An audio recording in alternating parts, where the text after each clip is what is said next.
Film की शुरुआत होती है घने जंगल को दिखाने से, जिसके बीचों बीच एक छोटे से घर में एक बच्ची अपने डैड के साथ रहती है। बच्ची का नाम ऐना होता है। उसके डैड हमेशा उसे ऊपर वाले कमरे में रखते हैं, ना नीचे आने देती है और ना ही घर से बाहर ले जाती है। कमरे की छोटी सी खिड़की से वो बस बाहर देख सकती है, जा नहीं सकती। यहाँ उसके डैड बताते हैं कि घर के बाहर जंगल में खतरनाक जंगली मॉन्स्टर्स रहते हैं, जिन्हें वाइल्डलिंग कहा जाता है, और वो हर वक्त बाहर घूमते रहते हैं। उनके लंबे लंबे नोकदार काले नाखून होते हैं, बड़े बड़े दांत होते हैं और पूरा ही जिस्म बालों से ढका होता है। उन्होंने सभी इंसानों को मारकर खत्म कर दिया है और अब बस तुम और मैं ही जिंदा बचे हैं। यही वजह है कि मैं तुम्हें घर से बाहर जाने नहीं देता और तुम कभी गलती से भी ना चली जाना। डैड ऐना को खाने के लिए भी हमेशा सब्जियां देते हैं, कभी जानवर का गोश्त मांस नहीं देते। उसका बहुत दिल करता है बाहर जाने का, लेकिन वाइल्डलिंग के डर की वजह से उसे हमेशा अंदर ही रहना पड़ता है। अब एक दिन वो कमरे से सुनती है कि उसके डैड किसी और से बात कर रही है। वो सोच में पड़ गई, ये कौन हो सकता है। तो सच जानने के लिए वो दरवाजे के पास आ गई। उसने जैसे दरवाजे के हैंडल पर अपना हाथ रखा, उसे जोरदार करंट लगता है, जिससे वो बेहोश हो जाती है। यहाँ हम समझ पाए कि उसके डैड ने ऐसे इंतजाम किया है कि ऐना चाह कर भी कभी बाहर ना आए। अब जब ऐना को होश आई तो उसके डैड केक लेकर आते हैं और कहने लगी, हैप्पी बर्थडे बेटा, आज मेरी बेटी की सालगिरह है, और तोहफे में उसे छोटा सा सफेद रंग का चूहा देती है। ऐना उनसे पूछती है कि आप बाहर किससे बात कर रहे थे, कौन था, जबकि आपने तो बताया था कि सब मर चुके हैं, हम दोनों के अलावा और कोई भी नहीं रहा। अब ये सुनकर उसके डैड सोच में तो पड़ ही गए थे, लेकिन वो सीधा जवाब देने की बजाय उसे कहते हैं, मेरी बेटी, इस दुनिया की अब आखिरी बच्ची तुम ही हो। यही वजह है कि मैं तुम्हें हर हाल में महफूज रखना चाहता हूँ, फिर चाहे मैं कुछ भी करूँ। अब कुछ दिन में ऐना और चूहे की काफी अच्छी दोस्ती हो गई, इसीलिए वो हमेशा उसके साथ खुशी से खेला करती थी। लेकिन फिर एक दिन चूहे की मौत हो गई। अब ऐना उसे जगाने की कोशिश करती है, क्योंकि उसे तो ये भी नहीं पता था कि मौत क्या होती है। तब भी उसके डैड ऐना को नहीं बताते, बल्कि ये कह देती है कि वो दरअसल ये चूहा यहाँ रहना नहीं चाहता, इसे यहाँ का माहौल पसंद नहीं आया, तो ये सो गया है ताकि मैं इसे कहीं और ले जाऊँ। जो कहकर वो चूहे को घर से बाहर ले जाती है और यहाँ ऐना एक बार फिर अकेली पड़ जाती है। वो जब सोई हुई थी तो उसे वाइल्डलिंग का डरावना सपना आता है, जिससे वो अंधेरे में है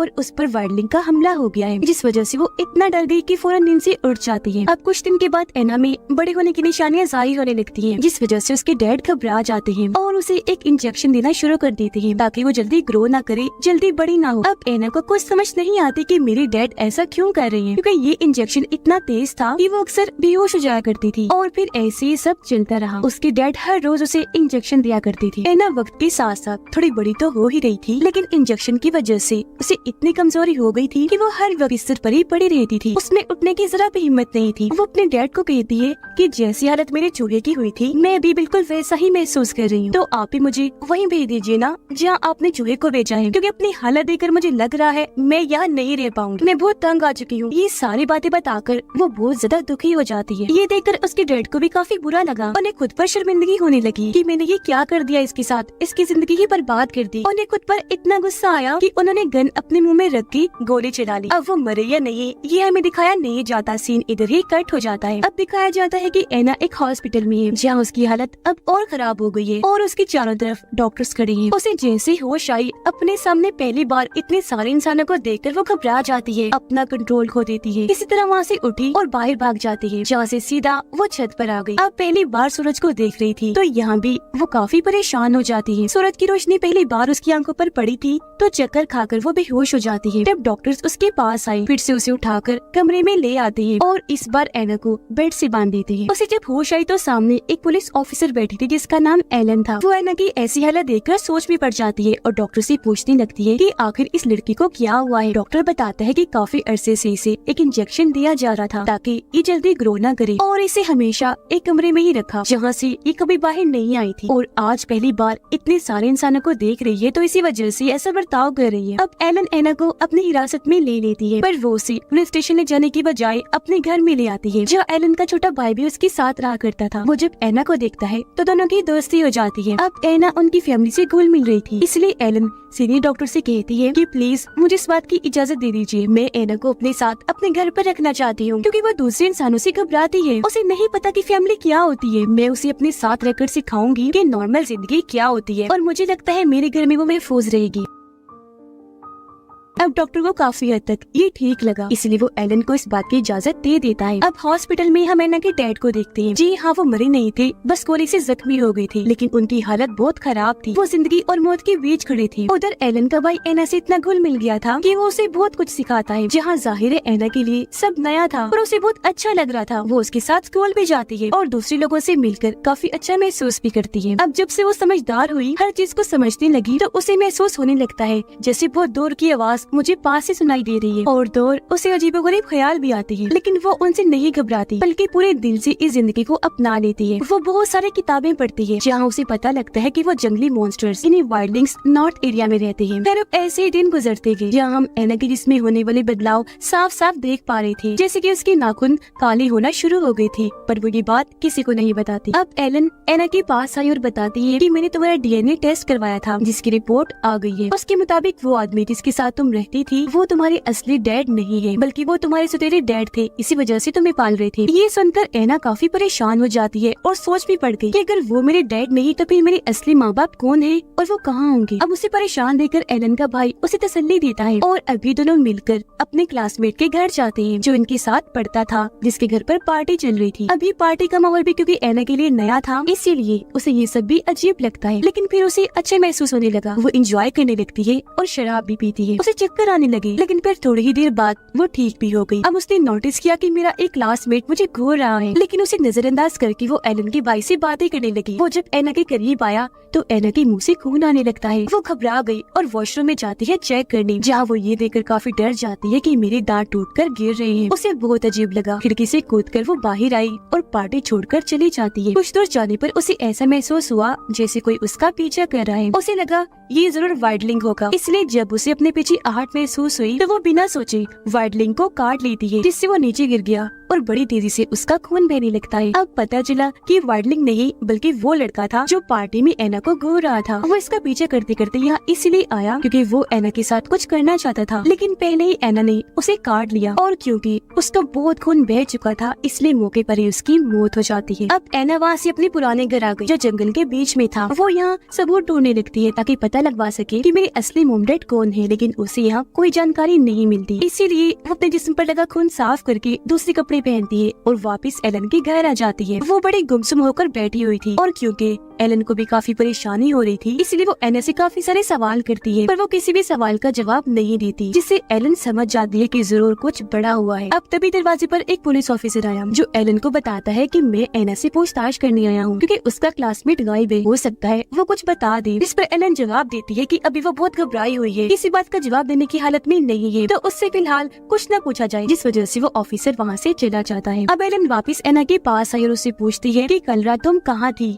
और इतनी चुपचाप क्यों हो, लेकिन यहाँ भी एना कोई जवाब नहीं देती बल्कि नेल पॉलिश लगाने लगती है। एलन को गुस्सा आ गया कि ये मुझे कैसे नजरअंदाज कर रही है, तो तंग आकर वो एना पर गुस्सा करने लगती है, जिस पर उसका भाई समझाता है कि शांत हो जाए और प्लीज इसे मत डांटे, मैं पूछता हूँ मुझे जवाब दे देगी। जिसके बाद वो एना से बात करता है, पर उसके कोई जवाब ना देने पर वो एना का मुंह खोलता है और देखता है कि एना के जो दांत टूट गए थे वहाँ से अब कुछ और निकल रहा है, जो बात बहुत अजीब थी। ये देखकर वो काफी घबरा गया और जल्दी से अपनी बहन एलन के पास जाता है इस सब के बारे में बताने के लिए। जिस बीच मौका पाकर एना जंगल की तरफ भाग जाती है क्योंकि उसे डर था कि कहीं ये लोग मुझे कुछ करना दे, लेकिन एक जगह रुककर सोचती है कि मैं कहाँ जाऊँगा, मुझे तो बहुत भूख लगी है। तब उसकी नजर एक शिकारी पर गई, जिसके पास वो जाती है और देखती है कि इसने वुल्फ यानी भेड़िए वाला मास्क पहना हुआ है। वो समझ गया कि इसे भूख लगी है, तो एना को वो खाना देता है।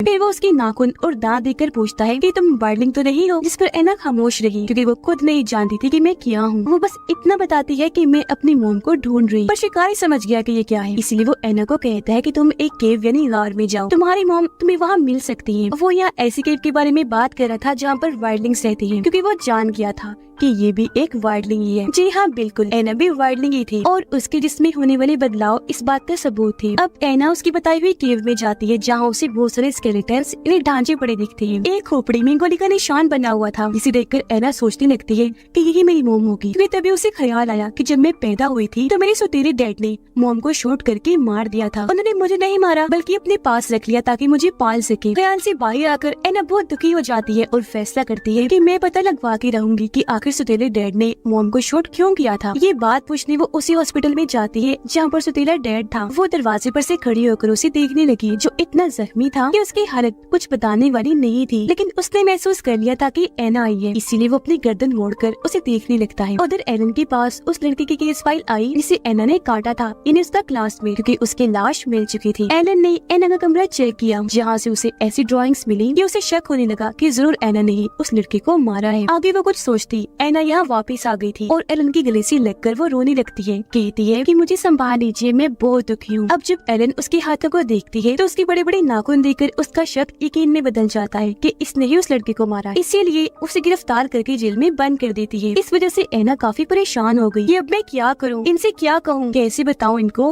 कि मेरे जिस्म में क्या हो रहा है और मैं कैसे महसूस कर रही हूँ। वो जब शीशे में अपने दांत देखती है तो उसे याद आने लगा कि मेरे दांत तो बिल्कुल वैसे ही हैं जिसे केव वाले स्केलेटन के थे। अब तभी उससे मिलने सुतीला डैड आया, जो अब ठीक हो चुका था। वो एना को कहता है कि सारी गलती मेरी ही है, मुझे तुम जैसी वाइल्डलिंग्स को पालना ही नहीं चाहिए था और मुझे इस बात का भी दुख है कि तुम यहाँ बंद हो। वो फिर इंजेक्शन निकाल कर कहता है कि ये इंजेक्शन लगवा लो, क्योंकि इसकी वजह से तुम यहाँ से आजाद हो सकती हो। अब एना जो पहले ही उसकी बातों से दुखी होकर रो रही थी, वो इंजेक्शन लगाने से मना कर देती है, जिस वजह से उसे इतना गुस्सा आया कि वो यहाँ से चला जाता है। थोड़ी देर बाद एलन वहाँ आई और देखती है कि एना बड़ी अजीब तरह से एक जगह पर सिमट कर सो रही है, जैसे कोई जानवर सोता है। पर उसे क्या पता था कि वो नाटक कर रही है, क्योंकि एलन जैसे लॉकअप खुल के अंदर आई, एना उस पर हमला करके उसे धक्का मारकर वहाँ से भाग जाती है। बाहर एलन का भाई गाड़ी में बैठा था, तब वो जल्दी से गाड़ी में बैठकर उसे गाड़ी चलाने का कहती है और ये लोग जंगल की रास्ते काफी आगे निकल आए थे। एक जगह वो गाड़ी रुकवाकर उसे बता देती है कि मैं कोई इंसान नहीं हूँ, बल्कि एक जंगली मॉन्स्टर हूँ, वाइल्डलिंग। जो कहकर वो अकेले ही जंगल की रास्ते निकल जाती है और अब यहाँ रात हो गई थी। एलन के भाई को उसकी फिक्र थी, वो उसे अकेला नहीं छोड़ सकता था, इसलिए वो भी गाड़ी से उतरकर उसके पीछे पीछे चला जाता है, जहाँ वो नदी में नहाकर बाहर आई और एक जगह पर बैठ जाती है। अब एलन के भाई को फिक्र हो रही थी कि कहीं उसे ठंडा लग जाए, इसलिए वो पहले आग जलाता है और फिर एना को पास खड़ा करके उसके कपड़े सुखाता है। लेकिन जब उसकी कमर पर हाथ रखता है तो उसने महसूस कर लिया था कि एना के पूरे जिस्म पर बाल तेजी से उग रहे हैं। वो थोड़ा घबरा गया, लेकिन एना यहाँ जज्बाती होकर उसके गले से लग जाती है। कहने लगी कि डरो मत, मैं तुम्हें कोई नुकसान नहीं पहुंचाऊंगी, क्योंकि तुम मुझे बहुत पसंद हो। जिसके बाद वो एक साथ वो सब वक्त गुजारते हैं। अब एना के सुतीले डैड पुलिस के साथ मिलकर उसे पकड़ने का प्लान बनाते हैं। उसने पुलिस को भी उसकी सच्चाई बता दी थी और ये भी कि वो बहुत खतरनाक है, किसी को भी नुकसान पहुंचा सकती है। अगली सुबह एना और एलन का भाई वहाँ से निकलकर जाने लगे, जहाँ कुछ शिकारी उन्हें देखते ही गोलियां चलाने लगते हैं। एक गोली एलन के भाई को लग गई और वो काफी जख्मी हो गया, लेकिन फिर भी वो दोबारा उठे और अभी नदी में कूद जाते हैं। एलन का भाई तो बाहर चला जाता है, पर एना नहीं जाती। वो उसे समझाती है कि मैं नहीं चाहती मेरी वजह से तुम्हारी जान को भी खतरा हो, तुम सही सलामत घर चले जाओ, क्योंकि मैं तुम्हारी हिफाजत चाहती हूँ। वो लोग सिर्फ मुझे तलाश कर रहे हैं, अगर हम दोनों साथ रहे तो बिना वजह तुम भी मारे जाओगे। अब वो उसे अकेला तो नहीं करना चाहता था, लेकिन मजबूर था, इसलिए दूसरी रास्ते से घर के लिए निकल जाता है और एना जंगल में चली जाती है। एलन को अपना भाई मिल चुका था, वो एलन के गले से लग जाता है, रोते हुए कहता है कि मुझे एना की फिक्र हो रही है, वो खतरे में है, तो प्लीज उसे बचा लीजिए। एलन उसे चुप करवाकर एना की तलाश में निकल जाती है। उधर एना अब जंगलियों की तरह बनकर उस केव के लिए निकल जाती है, जहाँ उसे अपनी मॉम का स्केलेटन मिला था। कुछ दिन के बाद दिखाया गया कि एना का जिस्म बहुत तेजी से बदल रहा है और अब वो यहाँ के माहौल में रहने के लिए बिल्कुल तैयार हो चुकी है, क्योंकि अब वो काफी हद तक वाइल्डलिंग बन गई है, जबकि शिकारी अभी भी उसे ढूंढ रहे थे। एक दिन एलन के भाई ने देखा कि एक पुलिस ऑफिसर एना को पकड़ने के लिए जा रहा है। उसने अपने साथ बहुत सारा पेट्रोल और हथियार औजार वगैरह ले लिए थे, जिसके बाद वो यहाँ से निकल गया। ये देखकर वो जल्दी से इस बारे में अपनी बहन एलन को बताता है। उधर एना पूरी तरह वाइल्डलिंग बन गई थी और जो शिकारी उसे पकड़ने आए थे वो उन्हीं पर हमला कर देती है। जो भी उसके सामने आ रहा था वो झट से उस पर झपटती थी और उसे मार गिराती थी। इतनी ही देर में यहाँ एलन भी आ गई। वो गाड़ी से उतरकर देखती है कि वहाँ शिकारियों की लाशें बिखरी पड़ी है और उसे वो पुलिस ऑफिसर भी मिल जाता है जो एना को यहाँ मारने आया था। वो गन पॉइंट पर एलन को धमकाता है कि तुम एना को नहीं बचा सकती, मैं उसे मार के ही दम लूंगा। ये बातें वो कर ही रहा था कि तभी पीछे से एना आकर उस पर बुरी तरह हमला कर देती है। वो उसकी गर्दन एकदम से मोड़ देती है, जिससे सेकंड में ही उसकी हड्डी टूट गई और वो मारा जाता है। उसे एलन पहचान नहीं पाती और उसकी तरफ गन पॉइंट करके सोचने लगती है कि ये क्या चीज है, लेकिन गौर करने पर उसे एहसास हुआ कि ये तो एना है। वो उसे शांत करके गले से लग जाती है और अब यहाँ एलन ने महसूस कर लिया था कि एना माँ बनने वाली है। इसके बाद एना यहाँ से भाग गई। वो जब एक जगह पर बैठी थी तो तभी शिकारी उसे पकड़ने के लिए जंगल में चारों तरफ आग लगा देते हैं। ये देखकर वो काफी डर गई, ये तो पूरे जंगल को ही जला देंगे, मैं कहाँ जाऊँ। लेकिन फिर हिम्मत करके वो दोबारा से उसे केव में आ जाती है, लेकिन वहाँ तो उसका सतीला बाप पहले से से ही मौजूद था। और जब उसने देखा कि ये भी वार्डलिंग बन गई है तो उसने भी एना को फौरन शूट कर दिया। इससे वो नीचे गिर गई, उठ नहीं पा रही थी क्योंकि उसे बहुत कमजोरी महसूस हो रही थी, जैसे उसकी ताकत खत्म हो गई हो। उसका सौतेला बाप कहता है कि मुझे डर था कि तुम भी अपनी मॉम की तरह वाइल्डलिंग न बन जाओ, इसलिए मैं तुम्हें हमेशा सब्जियां खिलाता, कभी भी गोश्त और मांस नहीं देता था। लेकिन अब कुछ नहीं हो सकता क्योंकि तुम पूरी तरह वाइल्डलिंग बन गई हो। अब तुम्हें भी मरना होगा, बिल्कुल वैसे ही जैसे मैंने तुम्हारी मॉम को मारा था। पर हाँ, मुझे तुम्हारा बच्चा चाहिए। ये कहकर वो एना का पेट काटकर बच्चा निकालने की कोशिश करता है, लेकिन यहाँ वो अपनी ताकत का इस्तेमाल करके जलती हुई लकड़ी यानी मशाल उठाती है और उसे अपने डैड की सीने में घुसाकर पूरा जोर लगाती है। वो पूरा जल गया